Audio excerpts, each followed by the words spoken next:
आज commissioner Hyderabad CV आनंद साहब के पास मुलाकात थी। जो नामपल्ली में जो भी इश्यूज़ हो रहे हैं उसके बारे में डिस्कशन था, तो हमने क्लियरली कमिश्नर साहब के सामने अपनी बात रखी कि इलेक्टेड एमएलए का एक प्रोटोकॉल होता है, प्रिविलेजेस होता है, और किसी भी कीमत पे डेवलपमेंट वर्क्स में किसी को इंटरफियर नहीं करना चाहिए, किसी को नहीं आना चाहिए। खाली अपने पॉलिटिकल रोटियां सेकने के लिए अगर आप आके एक दिन पहले जो रोड खुदी हुई है उसको आकर आप क्वालिटी आप वैसे चेक करना चाहते हैं, कमिश्नर साहब ने इसके पूरे तरीके से नोट लिया है। फिर आगे भी आएगा। हम हमारी पूरी टीम के साथ, पूरे लॉयर्स के साथ हम पहुंचे थे और हमने पूरी तरीके से अपनी बात वहां पे रखी।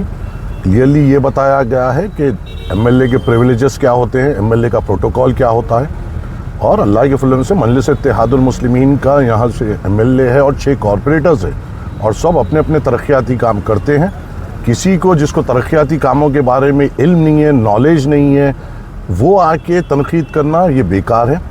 और ख़ास तौर से जब नामपल्ली में परेशानी आती है, मुसीबत आती है, जब तो अपोजिशन दिखाई नहीं देती।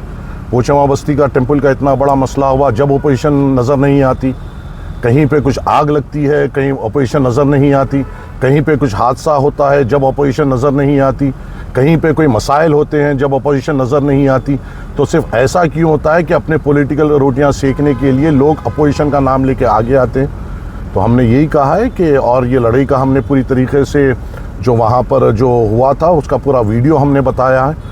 कमिश्नर साहब का जो शुरुआत में जिस तरीके से लड़ाई हुई थी उसका नहीं था, वो हमने बताया, और हम बिल्कुल कमिश्नर साहब के इंस्ट्रक्शन को फॉलो करेंगे और क़ानून के तहत अपना काम पूरी तौर पे और मजबूती से जारी रखेंगे। शुक्रिया। पुलिस परमिशन लेके फिरो, जाओ। और मैंने तो वहाँ पे कहा भी है कि मियाँ तुम मेरे एरिया के एक वोटर हो, अगर तुम्हारे पास भी कुछ काम आता है मुझको बोलो, मैं इंशाल्लाह तुम्हारा भी काम करूँगा।